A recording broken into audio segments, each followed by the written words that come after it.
এদিন এখন নাৰদে পিতৃ ব্ৰহ্মাদেৱক সুধিছিল যে হে লোকপিতামহ পূজনীয় পিতৃদেৱ, যদি কোনো ব্ৰাহ্মণে প্ৰথমে দুষ্কাৰ্য কৰি পাছত আকৌ পুণ্যকৰ্মৰ ফল অনুষ্ঠান কৰে, তেতিয়া সেই ব্ৰাহ্মণৰ কি গতি হয়?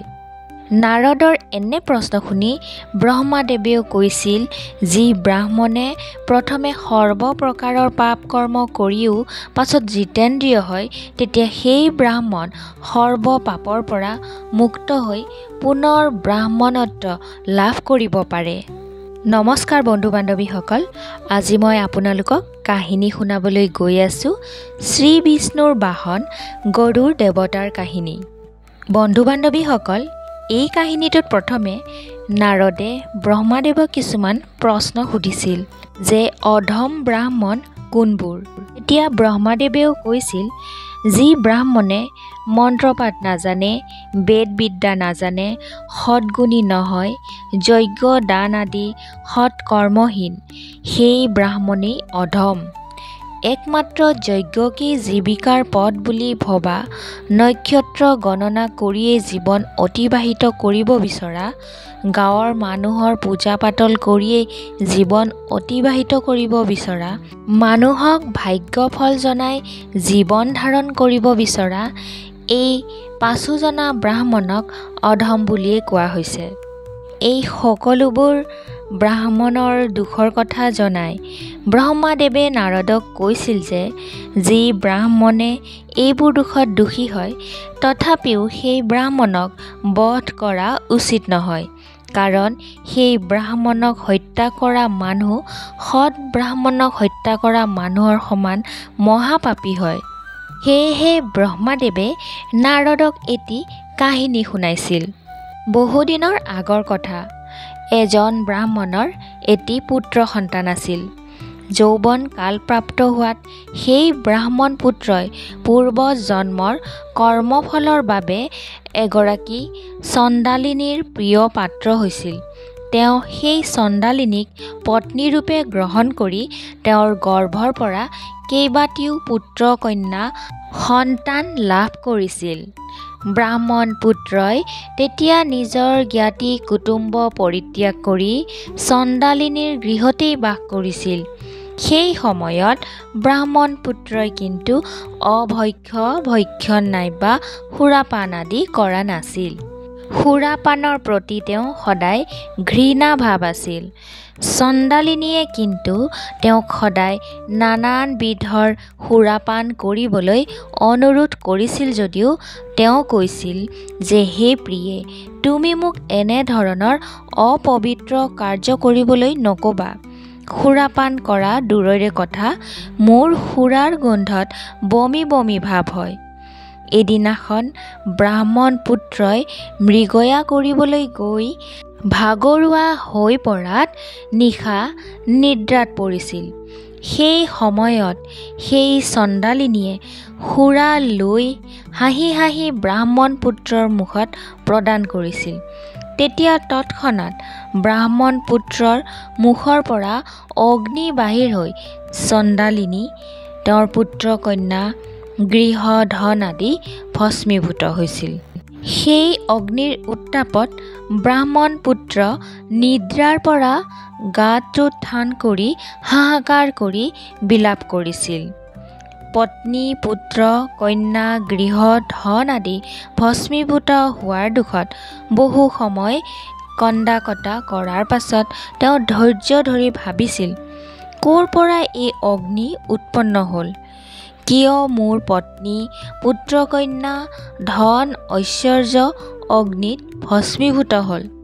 এনেদৰে বহু সময় গভীৰভাৱে চিন্তা কৰাত তেওঁ এটি আকাশবাণী শুনা পালে যে এয়া তোমাৰ ব্ৰহ্ম তেজৰ পৰা উৎপন্ন হোৱা অগ্নি। এই আকাশবাণী শুনাৰ লগে লগে ব্ৰাহ্মণ পুত্ৰ আচৰিত হৈ পৰিছিল। সেই আকাশবাণীয়ে ব্ৰাহ্মণ পুত্ৰক এনেদৰে ক'লে যে হে ব্ৰাহ্মণ পুত্ৰ, তুমি আছিলা উত্তম ব্ৰাহ্মণৰ সন্তান। যৌৱনৰ আগতেই তুমি যি ব্ৰহ্মতেজ সঞ্চয় কৰিছিলা, এতিয়া সেই ব্ৰহ্মতেজ বিনষ্ট হৈছে। তুমি পুনৰ ধৰ্মচাৰী হোৱা। এনেধৰণৰ আকাশবাণী শুনাৰ লগে লগে ব্ৰাহ্মণ পুত্ৰই মুনিগণৰ কাষলৈ গমন কৰিছিল আৰু নিজকে কেনেকৈ শুদ্ধ পথলৈ আনিব পাৰি তাৰে বিভিন্ন প্ৰশ্ন কৰিছিল।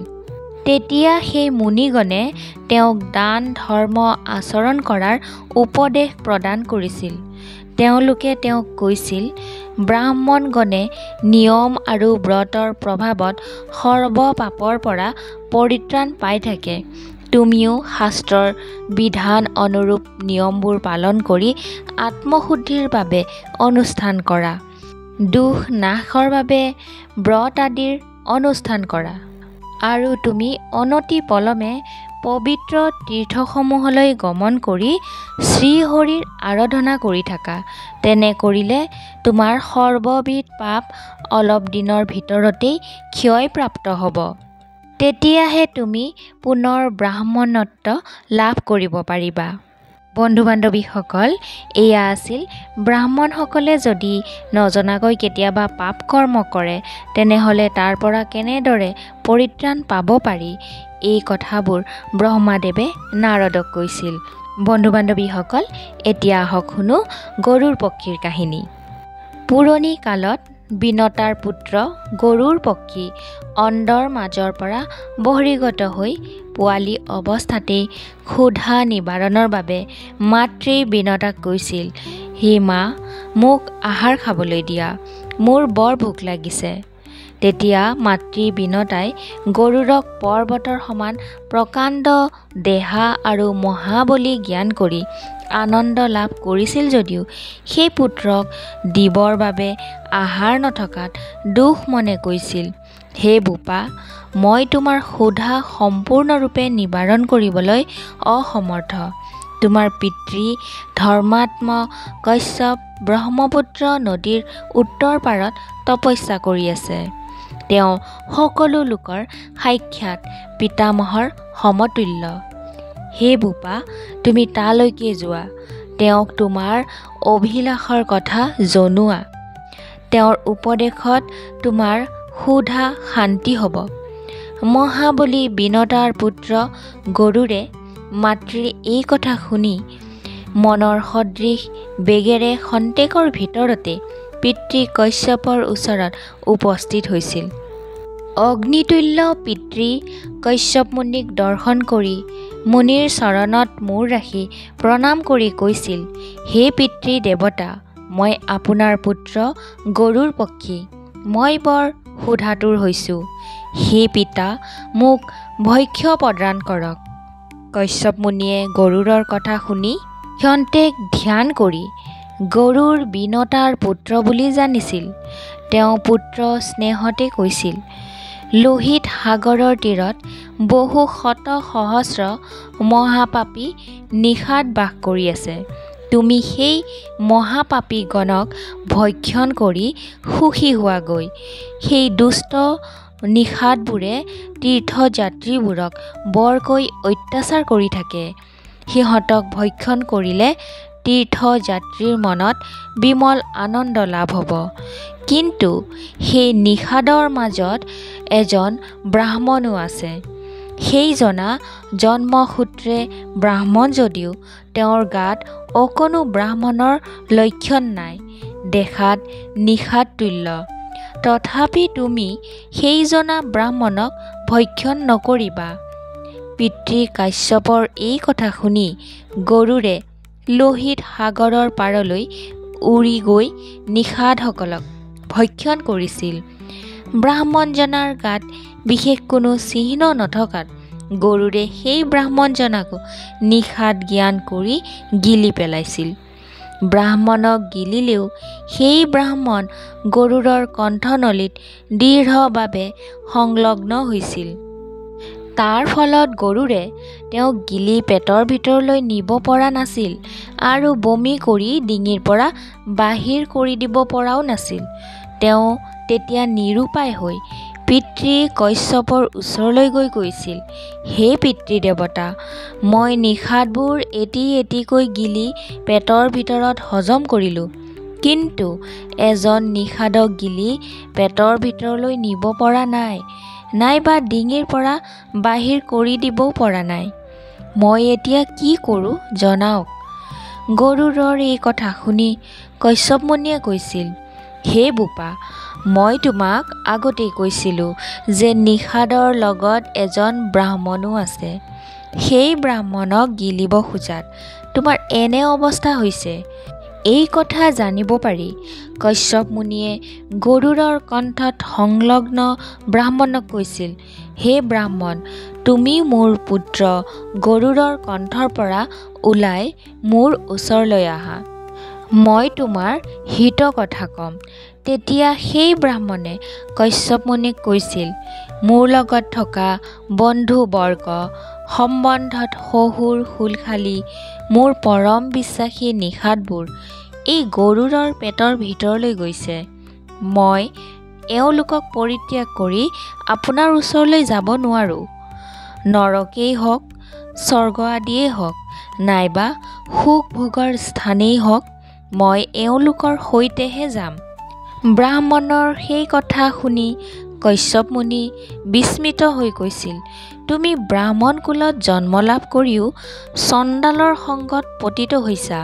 তোমাৰ পাপৰ বাবে নিশ্চয় তোমাৰ পিতৃপুৰুষগণ ঘোৰ নৰকত বাস কৰিবলগীয়া হৈছে। সুদীৰ্ঘ কাল তেওঁলোক নৰকত বাস কৰাৰ পাছতহে তেওঁলোকে মুক্তি লাভ কৰিব পাৰিব। তোমাৰ বাবেই তেওঁলোকে সুদীৰ্ঘ কাললৈ নৰক যন্ত্ৰণা ভোগ কৰিব লাগিব। এই জন্মত তুমি যদি চণ্ডালৰ সংগ পৰিত্যাগ কৰি পুনৰ ধৰ্মাচৰণ কৰা, ব্ৰত আদি পালন কৰি পবিত্ৰ হ'ব পাৰা, তেতিয়াহে তুমি তোমাৰ পিতৃকুলক নৰকৰ পৰা উদ্ধাৰ কৰিব পাৰিবা। মানুহে ধৰ্মাচৰণ কৰিলেহে সুখী হ'ব পাৰে। ইয়াৰ বাহিৰে মানুহে দুখ ভোগ কৰি নৰকত বাস কৰিব লাগে। অজ্ঞানবশতঃ কিবা মোহত পৰি প্ৰথমে পাপ অৰ্জন কৰিলেও সেই মানুহে শেষত ধৰ্ম আচৰণ কৰিলে পাপৰ পৰা মুক্তি লাভ কৰিব পাৰে। সাধাৰণতে পাপী মানুহে ধৰ্ম আচৰণ কৰিবলৈ মন নকৰে। পাপী মানুহে পাপ অনুষ্ঠানহে কৰি থাকে। নাৱত শিল বজাই কৰি যদি মানুহে সাগৰ পাৰ হ'ব বিচাৰে, তেতিয়া পানীৰ প্ৰচণ্ড ঢৌত নাও ডুবিলেও সেই শিলৰ দুখতেই সেই মানুহো সাগৰত ডুবিব। সেই শিলবোৰে নাৱত একেলগে থকা মানুহক কেতিয়াও ৰক্ষা কৰিব নোৱাৰে। তেনেদৰে অসৎ সংগত সৰ্বক্ষণে বাস কৰি পাপ অৰ্জন কৰাৰ বাহিৰে সৎকৰ্ম কৰি ধাৰ্মিক হ'ব নোৱাৰি। তুমি অসৎ সংগ পৰিত্যাগ কৰি ওলাই আহি পুনৰ পবিত্ৰ হোৱাহে উচিত হ'ব।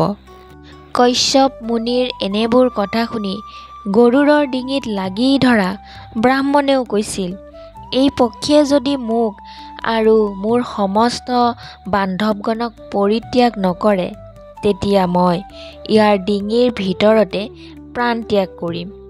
মই দৃঢ়ভাৱে এই প্ৰতিজ্ঞা কৰিছোঁ। তেতিয়া কশ্যপ মুনিয়ে ব্ৰহ্মবধৰ ভয়ত গৰুড়ক ক'লে যে, হে বোপা গৰুড়, তুমি তোমাৰ কণ্ঠত লাগি ধৰা বিপ্ৰৰ সৈতে নিষাদগণক পৃথিৱীৰ বিভিন্ন প্ৰান্তত বমি কৰি উলিয়াই দিয়া। পিতৃৰ এই কথা শুনি গৰুড়েও ব্ৰাহ্মণ হত্যাৰ পাপত লিপ্ত হ'ব বুলি ভাবি সেই নিষাদগণৰ সৈতে ব্ৰাহ্মণক পৃথিৱীৰ নানান বনানী আৰু নানান পৰ্বতত বমি কৰিছিল। তেতিয়াৰ পৰা সেই নিষাদগণ কেশহীন আৰু শ্মশ্ৰু ৰহিত হৈছিল।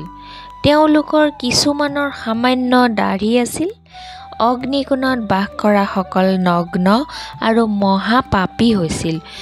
দক্ষিণ দিশত থকাবোৰ ভীষণ চেহেৰাৰ প্ৰাণী বধ প্ৰিয়, দুৰাত্মা আৰু গোসাদক হৈছিল। নৈৰিত কোণত থকাবোৰ কুবধ নামে বিখ্যাত। তেওঁলোক কুৎসিত, পাপী আৰু তেওঁলোকে গোহ ব্ৰাহ্মণৰ হিংসুক হৈছিল। পূব আৰু পশ্চিমৰ দিশত থকাবোৰ সৰ্পৰা নামে বিখ্যাত হৈছিল। তেওঁলোক ভয়ানক প্ৰকৃতিৰ।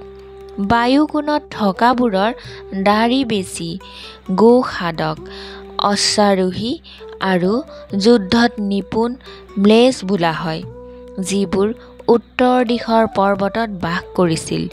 তেওঁলোকক সৰ্বভক্ষণ কৰে, দুৰাচাৰী আৰু সকলো মানুহকে বধ নাইবা বন্দী কৰি ৰাখি আনন্দিত হয়। ঈশান কোণত বাস কৰা নিষাদগুণে বৃক্ষত বাস কৰে আৰু দেখাত যমৰ দূত যেন লাগে। এনেদৰেই গৰুৰে বমি কৰা নিষাদবোৰে পৃথিৱীৰ বিভিন্ন স্থানত বিভিন্ন ৰূপে বাস কৰিছিল। সেই নিষাদবোৰৰ প্ৰত্যেকেই উগ্ৰ স্বভাৱৰ আৰু সকলো সময়তে হাতত অস্ত্ৰ শস্ত্ৰ গ্ৰহণ কৰি থাকে। সেইবোৰক স্পৰ্শ কৰিলে পিন্ধা কাপোৰৰ সৈতে জলত নামি স্নান কৰা কৰ্তব্য। কলিকালত কুদেশে কুকালে সেইবোৰ ধৰ্ম বৰ্জিত দেশত থকা সেইবোৰ নিষাদৰ সৈতেও মানুহে ধনৰ লোভত তেওঁলোকৰ সংগ লাভ কৰিব। সেই বোপা নাৰদ গৰুৰে গিলি থোৱা নিষাদগণক তেনেদৰে পৃথিৱীৰ সৰ্বদিশত বমন কৰিছিল, অৰ্থাৎ বমি কৰিছিল। এইদৰে ব্ৰহ্মাদেৱে নাৰদক কৈ আছিল।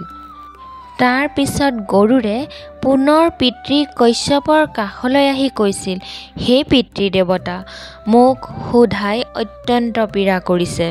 তেতিয়া কশ্যপ মুনিয়ে পুত্ৰ গৰুড়ক কৈছিল যে তুমি ভোকাতুৰ হৈছা সেই কথা মই জানো। হে বোপা গৰুড়, তুমি সাগৰৰ আন পাৰলৈ গমন কৰা। সেই স্থানত এটি প্ৰকাণ্ড কাছ আৰু হাতীয়ে জলৰ মাজত থাকি ভীষণ যুদ্ধ কৰি আছে। সাগৰৰ জলৰ মাজত যুদ্ধ কৰি থকা প্ৰকাণ্ড কাছ আৰু হাতীটোক তুমি ভক্ষণ কৰি ক্ষুধা নিবাৰণ কৰাগৈ। মহাবলী মহাবেগৱান গৰুড়ে তেতিয়া পিতৃৰ সেই কথা শুনি তালৈ বিদ্যুৎ সমবেগে গৈ মহাকায় কুৰ্ম আৰু হাতীক যুদ্ধ কৰি থকা দেখা পাইছিল।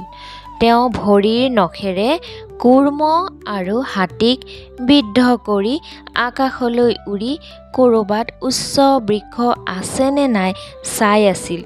তেওঁ মন্দৰ আদি পৰ্বতত সেই দুই প্ৰাণীক গছৰ ডালত বহি ভক্ষণ কৰিব পৰা ওখ বৃক্ষ দেখা নাছিল।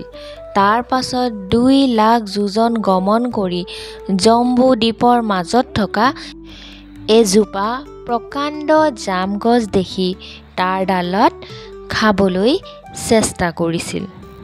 কিন্তু সেই গছৰ ডালটি ভগ্ন হোৱাত সেই ডালটিয়ে বহু ব্ৰাহ্মণ আৰু গৰুবধ কৰিব বুলি ভাবিছিল। তেওঁ সেই ডালটি ঠোঁটেৰে কামুৰি লৈ পুনৰ আকাশ পথেৰে গমন কৰিছিল। সেই সময়ত গৰুড় অতি সুশোভিত হৈছিল। ভগৱান বিষ্ণুৱে ভোকাতুৰ গৰুড়ে তেনেদৰে উপযুক্ত স্থান বিচাৰি ফুৰা জানি এজন মানুহৰ ৰূপ ধাৰণ কৰি গৰুড়ৰ কাষলৈ গমন কৰি কৈছিল, হেৰা বৃহৎ পক্ষী, তুমি কোন? কি কাৰণত তুমি মুখত প্ৰকাণ্ড গছৰ ডাল আৰু ভৰিৰ নখেৰে প্ৰকাণ্ড হাতী আৰু কাছক লৈ উৰি ফুৰিছা? এই কথা শুনি গৰুড়ে মানৱীৰূপী বিষ্ণুক কৈছিল, হে মানৱ, মই কশ্যপ মুনি আৰু বিনতাৰ পুত্ৰ। মোৰ নাম গৰুড়। মই নিজ কৰ্ম দোষতেই পক্ষী হৈ জন্ম লাভ কৰিছোঁ। মই যে প্ৰকাণ্ড গজ আৰু কুৰ্ম ভৰিৰ নখেৰে গ্ৰহণ কৰিছোঁ, সেই দুটিক কোনো উপযুক্ত স্থানত বহি ভক্ষণ কৰাৰ ইচ্ছা কৰিছিলোঁ। দুখৰ বিষয় যে মই ওখ গছ বিচাৰি ফুৰি জম্বুদ্বীপৰ পৃথিৱীৰ ভিতৰত প্ৰকাণ্ড বৃক্ষ জাম গছত বহি এই 2 প্ৰাণীক ভক্ষণ কৰিব বিচাৰি গছজোপাৰ ডালত বহিছিলোঁ। আৰু মোৰ এই 2 মহাপ্ৰাণীৰ গধুৰ বোজা বহন কৰিব নোৱাৰি গছৰ সেই ডাল ভাঙি গৈছে। সেই প্ৰকাণ্ড ডাল মাটিত পৰিলে বহু কোটি গৰু আৰু ব্ৰাহ্মণ বধৰ আশংকা কৰি মই সেই ডালটি নিজৰ মুখত ধাৰণ কৰি আকাশত উৰি ফুৰিছোঁ। মই এতিয়া কি কৰোঁ, কলৈ যাওঁ, ক'ত বহি এই দুই প্ৰাণী ভক্ষণ কৰোঁ, ভাবি ভাবি একো সিদ্ধান্ত গ্ৰহণ কৰিব পৰা নাই। তেতিয়া মানৱৰূপী বিষ্ণুই গৰুড়ৰ কথা শুনি কৈছিল, হেৰা কশ্যপ পুত্ৰ গৰুড়, তুমি কোনো চিন্তা নকৰি মোৰ বাহুত আৰোহণ কৰি আনন্দমনে গজ আৰু কাছক ভক্ষণ কৰি তোমাৰ ক্ষুধা নিবাৰণ কৰা। তেতিয়া গৰুড়ে কৈছিল, পৰ্বত শৃংগ নাইবা ডাঙৰ ডাঙৰ বৃক্ষয়ো মোৰ আধাৰ হ'ব পৰা নাই। যেতিয়া তুমি সামান্য মানৱ হৈ কেনেকৈ মোক ধাৰণ কৰিবা? এই ত্ৰিলোকত কোনোৱে মোক ধাৰণ কৰিব নোৱাৰে। মই ভালদৰে জানো যে মোৰ বেগ ধাৰণ কৰিব পাৰে একমাত্ৰ বিষ্ণুৱে। গতিকে মই তেওঁৰ কাষলৈ যাম বুলিহে ভাবি আকাশেৰে উৰি ফুৰিছোঁ। নৰৰূপী বিষ্ণুই তেতিয়া কৈছিল, প্ৰাজ্ঞ ব্যক্তিৰ স্বকাৰ্য উদ্ধাৰ কৰাহে কৰ্তব্য। গতিকে তুমিও আগতে মোৰ বাহুত আৰোহণ কৰি গজ আৰু কাছক ভক্ষণ কৰা। ভোক নিবাৰণৰ পাছত মই কোন তুমি জানিব পাৰিবা। তেতিয়া গৰুড়ে কোনো প্ৰতিবাদ নকৰি নৰৰূপী বিষ্ণুৰ বাহুত উপৱেশন কৰিছিল। তেতিয়াও বিষ্ণুৰ বাহু কম্পিত হোৱা নাছিল। গৰুড়ে নৰৰূপী বিষ্ণুৰ বাহুৰ ওপৰত অৱস্থান কৰি জাম গছৰ ডাল পৰ্বতেৰে পৰিপূৰ্ণ স্থানত নিক্ষেপ কৰিছিল। তেতিয়া সেই গছৰ ডাল পৰ্বতৰ ওপৰত পতিত হোৱাত পৃথিৱীত ভূমিকম্প হৈছিল। গৰুড়ে বৃহৎ আকাৰৰ হাতী আৰু কাছক ভক্ষণ কৰিও কিন্তু ক্ষুধা নিবাৰণ কৰিব পৰা নাছিল। বিষ্ণুৱে সেই কথা জানি গৰুড়ক কৈছিল যে মই বুজি পাইছোঁ, তুমি এতিয়াও ভোকাতুৰ হৈয়ে আছা। তুমি মোৰ বাহুৰ মাংস ভক্ষণ কৰি ভোক নিবাৰণ কৰা। তেতিয়া গৰুড়ে বিষ্ণুৰ বাহুৰ পৰা প্ৰচুৰ পৰিমাণৰ মাংস ভক্ষণ কৰিছিল যদিও বিষ্ণুৰ বাহুত কোনো ক্ষত চিহ্ন হোৱা নাছিল। গৰুড় তেতিয়া বিস্মিত হৈ কৈছিল যে তুমি কোন? মই তোমাৰ কি প্ৰিয় কৰ্ম কৰিব লাগিব কোৱা? বিষ্ণুৱে তেতিয়া মৃদু হাঁহি মাৰি কৈছিল, ময়েই নাৰায়ণ। তুমি হাতী আৰু কাছক কোনো স্থানত বহি ভক্ষণ কৰিব নোৱাৰি মোক স্মৰণ কৰিছিলা আৰু মোক বিচাৰি আকাশত উৰি ফুৰিছিলা। সেয়েহে মই তোমাৰ ভোক আৰু মনৰ দুখ নিবাৰণৰ বাবে মানৱ ৰূপে তোমাৰ কাষলৈ আহিছোঁ। তুমি মোৰ বাহুৰ মাংস ভক্ষণ কৰি মোৰ প্ৰিয় শিষ্য হৈছা। এতিয়া তুমি মোৰ ৰূপ দৰ্শন কৰি তৃপ্তি লাভ কৰা। এইদৰে বিষ্ণুৱে গৰুড়ক তেনেদৰে কৈ নিজ ৰূপ প্ৰদৰ্শন কৰিছিল। তেওঁৰ সেই মূৰ্তিৰ দেহ আছিল মেঘ সম শ্যাম বৰণীয়া, পীত বস্ত্ৰ পৰিধান কৰা, 4 হাত থকা, সেই হাতত শংখ চক্ৰ গদা আৰু পদুম ফুল আছিল।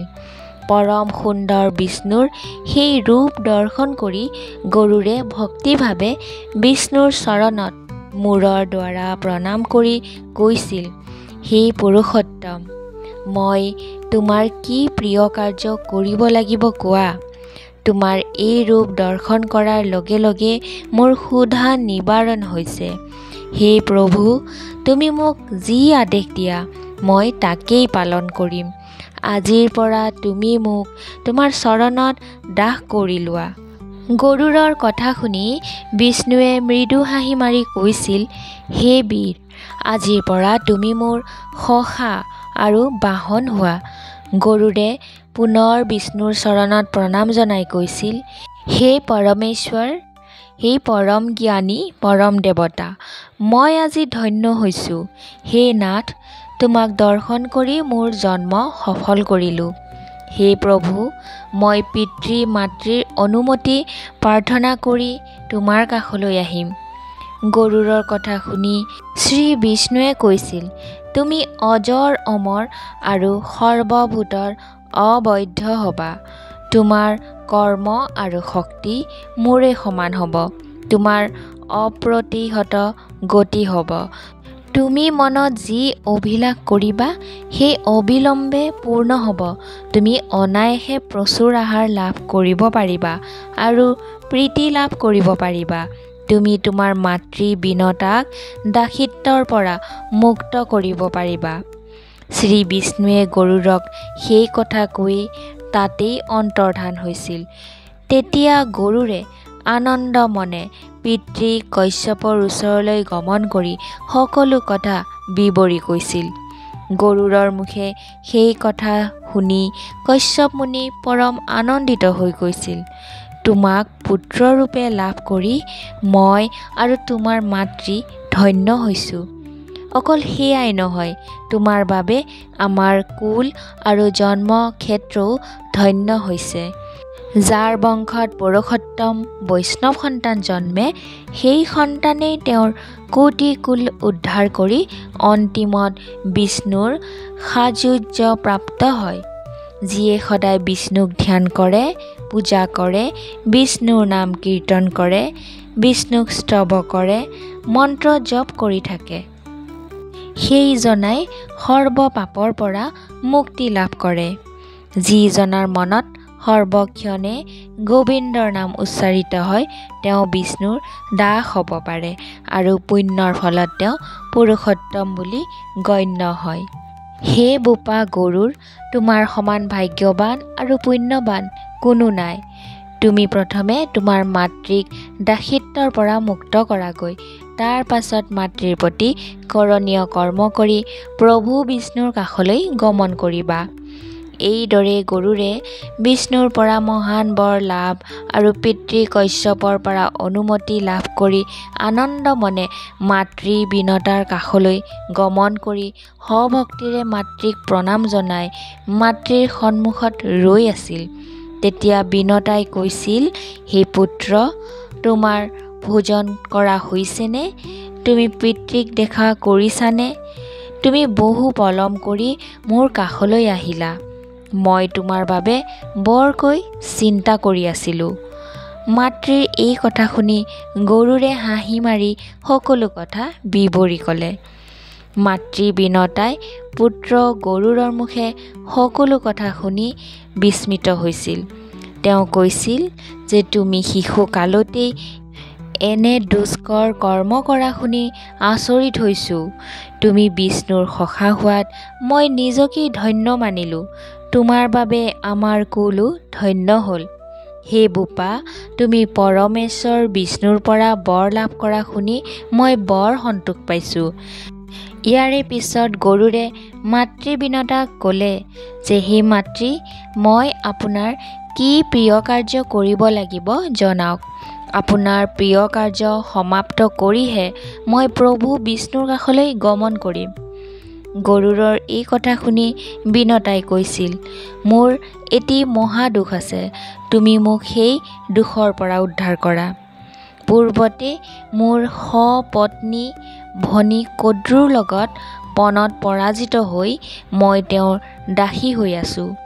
কোনে মোক দাসিত্বৰ পৰা উদ্ধাৰ কৰিব পাৰিব, সেই কথা মই সদায় মনত চিন্তা কৰি সদায় দুখ লাভ কৰি আছোঁ। হে বোপা, মই কেনেকৈ মোৰ ভনী কদ্ৰুৰ দাসী হৈছোঁ কওঁ শুনা।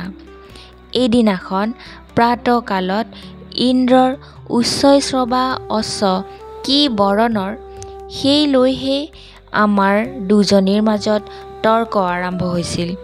কদ্ৰুই উচ্চৈঃশ্ৰৱা ঘোঁৰা ক'লা ৰং বুলি কৈছিল আৰু মই সেই ঘোঁৰা শ্বেতবৰ্ণৰ বুলি জানি শ্বেতবৰ্ণৰে বুলিছিলোঁ। তেতিয়া কদ্ৰুই পণ বন্ধন কৰিছিল। মই তেতিয়া নাগমাতা মোৰ সপত্নী তথা ভনী কদ্ৰুক কৈছিলোঁ, হে কদ্ৰু, মই ভালদৰে জানো যে ইন্দ্ৰৰ উচ্চৈঃশ্ৰৱা ঘোঁৰা বগা। তোমাৰ কথা সত্য নহয়। যদি ইন্দ্ৰৰ সেই ঘোঁৰাটি ক'লা ৰঙৰ হয়, তেনেহ'লে মই তোমাৰ দাসী হ'ম। কদ্ৰুৰ ধূৰ্ত পুত্ৰ কলা সৰ্পবোৰে মাতৃৰ আদেশত ইন্দ্ৰৰ বগা ঘোঁৰাৰ গাত মেৰিয়াই ধৰি দূৰৈৰ পৰা দেখাত কৃষ্ণ বৰ্ণৰ কৰিছিল। পিছদিনা ইন্দ্ৰৰ বগা ঘোঁৰাটি কৃষ্ণ বৰ্ণৰ হোৱাত মই বাধ্য হৈ তেতিয়াৰ পৰা কদ্ৰুৰ দাসী হৈ আছোঁ। হে বোপা গৰুৰ, তুমি কদ্ৰুক অভীষ্ট দ্ৰব্য দান কৰি মোক দাসিত্বৰ পৰা মুক্ত কৰা। মাতৃ বিনতাৰ কথা শুনি গৰুৰে কৈছিল, হে মাতৃ, আপুনি আপোনাৰ ভগ্নী কদ্ৰুক সোধক যে তেওঁ কি দ্ৰব্য পালে আপোনাক দাসিত্বৰ পৰা মুক্তি কৰি দিব। তেওঁ প্ৰাৰ্থনা কৰা দ্ৰব্য মই প্ৰদান কৰিম। হে মাতৃ, মই আজিৰ পৰা সেই নাগগণকেই ভক্ষণ কৰিম। সেয়াই হৈছে মোৰ প্ৰতিজ্ঞা। গৰুড়ৰ এই কথা শুনি বিনতাই পত্নী তথা ভনী কদ্ৰুৰ ওচৰলৈ গৈ কৈছিল, হে ভনী, তুমি কি দ্ৰব্য পালে মোক দাসিত্বৰ পৰা মুক্তি কৰি দিবা কোৱা। দুষ্ট কদ্ৰুই কৈছিল, তুমি মোক অমৃত আনি দিব পাৰিলেহে মই তোমাক দাসিত্বৰ পৰা মুক্ত কৰি দিব পাৰিম। তেনে অসাধ্য বাক্য শুনি বিনতাই মনত বৰ দুখ পাইছিল যদিও ধীৰে ধীৰে পুত্ৰ গৰুড়ৰ কাষলৈ আহি কৈছিল, হে বোপা, সেই পাপিষ্ঠাই অমৃত প্ৰাৰ্থনা কৰিছে, গতিকে তুমি মোক দাসিত্বৰ পৰা কেনেকৈ মুক্ত কৰিবা। মাতৃৰ মুখে সেই কথা শুনি ক্ৰোধিত হৈ গৰুড়ে মাতৃ বিনতাক কৈছিল, হে মাতৃ, আপুনি নিৰাশ নহ'ব, মই অমৃত আনি দিম। মই আপোনাক দাসিত্বৰ পৰা মুক্ত নকৰাকৈ মই প্ৰভু বিষ্ণুৰ বাহন হ'ব নোৱাৰিম। গৰুড়ে মাতৃ বিনতাক সেই কথা কৈ পিতৃ কশ্যপৰ ওচৰলৈ গমন কৰি পিতৃ কশ্যপক কৈছিল, হে পিতৃ দেৱতা, মই মাতৃ বিনতাৰ দাসিত্ব মোচনৰ বাবে অমৃত আনিবলৈ ইচ্ছা কৰিছোঁ। অমৃত ক'ত আছে জনাওক। পুত্ৰৰ কথা শুনি কশ্যপে কৈছিল, হে বোপা, সত্যলোকৰ ঊৰ্ধ্বভাগত বিশ্বকৰ্মাই নিৰ্মাণ কৰা এখন অতি মনোহৰ পুৰী আছে। সেই পুৰী দেৱগণৰ হিতাৰ্থে বিশ্বকৰ্মাই নিৰ্মাণ কৰিছে। সেই পুৰী বহনী প্ৰাচীৰৰ দ্বাৰা পৰিবেষ্টিত বাবে তাত সুৰা-সুৰগণে প্ৰৱেশ কৰিব নোৱাৰে। তাত এখন ৰমণীয় সভা আছে। সেই সভাত এজনা মহাবলৱান দেৱতা আছে। তেওঁক অমৃত ৰক্ষা কৰিবলৈ দেৱৰাজ ইন্দ্ৰই নিযুক্ত কৰিছে। সেই মহাবলী দেৱতাই যাকেই তীক্ষ্ণ দৃষ্টিৰে দৰ্শন কৰে সেইজনা তৎক্ষণাৎ ভস্মীভূত হয়। গতিকে তুমি সেই স্থানৰ পৰা অমৃত সংগ্ৰহ কৰা সম্ভৱ নহ'ব। পিতৃ কশ্যপৰ কথা শুনি গৰুড়ে কৈছিল, হে পিতৃ দেৱতা, মই নাৰায়ণৰ পৰা বৰ লাভ কৰিছোঁ, গতিকে মোৰ সুৰা-সুৰগণৰ পৰা কোনো ভয় নাই। মই সেই স্থানৰ পৰা অমৃত আনি বিমাতাক দি মোৰ মাতৃক দাসিত্বৰ পৰা মুক্ত কৰিম। গৰুড়ে পিতৃ কশ্যপক তেনেদৰে কৈয়ে মহাবেগে সাগৰৰ পৰা ঠোঁটৰ কোষত বহু পৰিমাণৰ জল গ্ৰহণ কৰি মনৰ সমান বেগে ঊৰ্ধ্ব দিশলৈ গমন কৰিছিল। তেওঁ ইমান বেগে গমন কৰিছিল যে তেওঁৰ ডেউকাৰ বতাহত পৃথিৱীৰ ধূলিবোৰ আকাশত তেওঁৰ লগে লগে গমন কৰিছিল। মহাবলী গৰুড়ে দেৱগণে সংৰক্ষণ কৰা বহনীযুক্ত প্ৰাচীৰৰ দ্বাৰা পৰিবেষ্টিত পুৰীৰ স্থানত উপস্থিত হৈ ঠোঁটত নিয়া জল সেই অগ্নি প্ৰাচীৰত নিক্ষেপ কৰি অগ্নি নিৰ্বাপিত কৰিছিল। তেওঁ লগে লগে উৰি যোৱা ধূলিবোৰে সেই পুৰী ৰক্ষা কৰা দেৱতাৰ চকুত পৰি নেদেখা কৰিছিল। তেতিয়া তেওঁলোকে গৰুড়ক নেদেখা হৈছিল। গৰুড়ে সেই ৰক্ষীগণক বিনষ্ট কৰি অমৃতৰ কললৈ প্ৰস্থান কৰিছিল।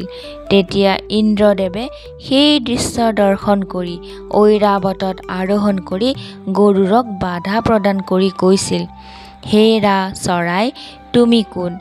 তুমি বলপূৰ্বক অমৃতৰ কলহ হৰণ কৰি দেৱগণৰ অপ্ৰিয় কাৰ্য কৰিছা। মই তোমাক বজ্ৰঘাতৰ দ্বাৰা বধ কৰিম। তুমি মোৰ হাতত মৃত্যুবৰণ কৰি যমপুৰীলৈ যাব লাগিব। দেৱৰাজ ইন্দ্ৰৰ কথা শুনি গৰুৰে ক্ৰোধভাৱে কৈছিল, তুমি যি ইচ্ছা তাকেই কৰা, মই অমৃতৰ কলহ লৈ যাম। তুমি তোমাৰ পৰাক্ৰম দেখুৱাই থাকা। গৰুৰেও অমৃতৰ কলহ লৈ উৰি যোৱাত ক্ৰোধিত ইন্দ্ৰই গৰুৰৰ গালৈ ভয়ানক অস্ত্ৰ প্ৰয়োগ কৰিছিল। ইন্দ্ৰই প্ৰয়োগ কৰা অস্ত্ৰ মেৰু পৰ্বতৰ পৰা প্ৰবাহিত জলধাৰাৰ দৰে গৰুৰৰ দেহত পৰিছিল। তেতিয়া গৰুৰে ক্ৰোধভাৱে তেওঁৰ বজ্ৰসম নখৰ দ্বাৰা ঐৰাৱত ইন্দ্ৰৰ মাতলিয়ে পৰিচালনা কৰা ৰথৰ চকা, ইন্দ্ৰৰ দেহৰক্ষী দেৱসৈন্যগণ সকলোকে দূৰলৈ অপসাৰিত কৰিছিল। সেই দৃশ্য দৰ্শন কৰি দেৱৰাজ ইন্দ্ৰৰ ভীষণ ক্ৰোধিত হৈ তেওঁ বজ্ৰ নিক্ষেপ কৰিছিল গৰুড়ক বধ কৰিবলৈ। মহাপক্ষী গৰুড়ক বজ্ৰই আঘাত কৰি বধ কৰিব নোৱাৰিলে। ইন্দ্ৰৰ বজ্ৰ ব্যৰ্থ হোৱাত ইন্দ্ৰ ভয়াতুৰ হৈ যুদ্ধ পৰিত্যাগ কৰি অন্তৰ্ধান হ'ল। তাৰ পাছত অতি বেগগামী গৰুড়ক ইন্দ্ৰই অনুসৰণ কৰি ক্ৰমে পৃথিৱীলৈ আহিছিল। ইন্দ্ৰই সৰ্বদেৱগণৰ আগত থাকি পৃথিৱীত অৱতৰণ কৰা গৰুড়ৰ আগত উপস্থিত হৈ কৈছিল, হে গৰুড়, তুমি যি অমৃতৰ কলহ হৰণ কৰি আনিলা, সেই অমৃতৰ কলহ কদ্ৰুক প্ৰদান কৰিলে তেওঁৰ পুত্ৰ সৰ্পবোৰে সেই অমৃত পান কৰি অমৰ হ'ব। হে গৰুড়, তুমি তোমাৰ মাতৃ বিনতাৰ আগত সৰ্প ভক্ষণৰ প্ৰতিজ্ঞা কৰিছিলা। অমৃত পান কৰি সৰ্পবোৰ অমৰ হ'লে তুমি সিহঁতক ভক্ষণ কৰিবা কেনেকৈ? তেতিয়া তোমাৰ প্ৰতিজ্ঞা বিফল নহ'বনে?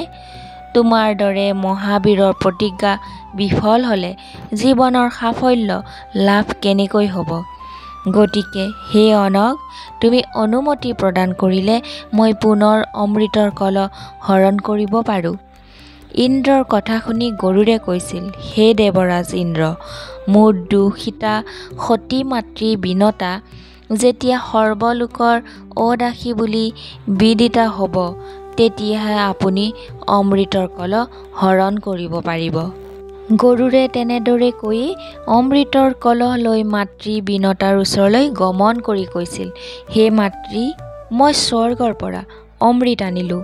আপুনি এই অমৃতৰ কলহটি বি-মাতাক প্ৰদান কৰক। বিনতাই পুত্ৰ গৰুড়ে অমৃত অনাত পৰম আনন্দিত হৈ কদ্ৰুক মাতি আনি অমৃতৰ কলহটি প্ৰদান কৰিছিল।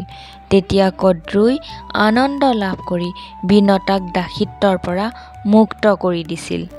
গৰুড়ে তেনেদৰে মাতৃৰ দাসিত্ব মোচন কৰি যেতিয়া আনন্দ মনে বিশ্ৰাম কৰিব গৈছিল, তেতিয়া শত্ৰুৱে অৰ্থাৎ ইন্দ্ৰই সেই অমৃত অপহৰণ কৰিছিল আৰু অমৃতৰ সলনি তাত বিষৰ কলহ ৰাখিছিল। কদ্ৰুই কিন্তু সেই দৃশ্য দেখা পোৱা নাছিল। তেওঁ গৰুড়ে অমৃত আনি দিয়াত আনন্দিত হৈ ব্যস্তভাৱে পুত্ৰগণক মাতি আনি প্ৰত্যেকৰ মুখতে অমৃত বুলি ভবা বিষকেই প্ৰদান কৰিছিল। তেওঁৰ পুত্ৰ সৰ্পগণক কৈছিল, তোমালোকে এই দেৱভোগ্য অমৃত পান কৰিলা, গতিকে এই অমৃত চিৰকাল তোমালোকৰ মুখত বিৰাজ কৰি থাকক। সেই সময়ত অমৃত পান কৰা পৰ্বতত উপস্থিত থকা দেৱতা, মহৰ্ষি, গন্ধৰ্ব, মনুষ্যগণে কদ্ৰুক কৈছিল, হে মাতা, আমাৰ কুলতো আপোনাৰ কৃপাত এনেধৰণৰ অমৃত পানৰ বাবে পোৱা শান্তি সৰ্বক্ষণে বিৰাজিত হওক। হে নাগগণ, তোমালোকে সুখেৰে বাস কৰা। তাৰ পাছত দেৱতা, সিদ্ধগণ, মহৰ্ষিগণ, গন্ধৰ্বগণে নাগ মাতা আৰু নাগগণক তেনেদৰে কৈ প্ৰস্থান কৰিছিল। নাগগণে অমৃত বুলি বিষ পান কৰি তেতিয়াৰে পৰা বিষধৰ সৰ্প হৈ পৰম আনন্দমনে বাস কৰিছিল। তেওঁলোকে অমৃত বুলি বিষকেই পান কৰি অমৰ হোৱা বুলি ভাবি অহংকাৰী হৈছিল। তাৰ পাছত গৰুৰে মাতৃৰ আগত প্ৰতিজ্ঞা কৰা বাবে নাগগণক বলপূৰ্বক ধৰি ভক্ষণ কৰা আৰম্ভ কৰিছিল। গৰুড়ৰ ভয়ত অৱশিষ্ট নাগগণ বিভিন্ন দিশৰ পৰ্বত, বনানী, সাগৰ, পাতাল আদি স্থানলৈ গমন কৰিছিল। তেতিয়াৰে পৰা নাগগণ গৰুড়ৰ খাদ্য হৈছে। গৰুড়ে নাগগণক ভক্ষণ কৰি পিতৃ মাতৃক সম্ভাষণ জনাই দেৱগণক পূজা কৰি হৰি বিষ্ণুৰ ওচৰলৈ গমন কৰিছিল। যি মানুহে প্ৰতিদিন সেই গৰুড় চৰিত পাঠ বা শ্ৰৱণ কৰে সেই মানুহ সৰ্ব পাপৰ পৰা মুক্ত হয় অন্তিমত সৌৰলোকত বাস কৰে। বন্ধু বান্ধৱীসকল, আজিৰ কাহিনীটো ইমানখিনিয়ে আছিল। কাহিনীটো শুনি আপোনালোকৰ কেনেকুৱা লাগিল মতামত জনাবলৈ নাপাহৰিব। কমেণ্টত জয় শ্ৰী কৃষ্ণ বুলি লিখিলেই হ'ব। আৰু কাহিনীটো যদি ভাল লাগিছে তেনেহ'লে লগ বন্ধুৰ মাজত শ্বেয়াৰ কৰিবলৈ একেবাৰে নাপাহৰিব। আৰু মোৰ এই চেনেলটোলৈ যদি নতুনকৈ কোনোবা বন্ধু বান্ধৱী আহিছে তেনেহ'লে চেনেলটো ছাবস্ক্ৰাইব কৰি ৰাখিব। তেনেহ'লে আজিলৈ আহিছোঁ। ধন্যবাদ। জয় শ্ৰী কৃষ্ণ।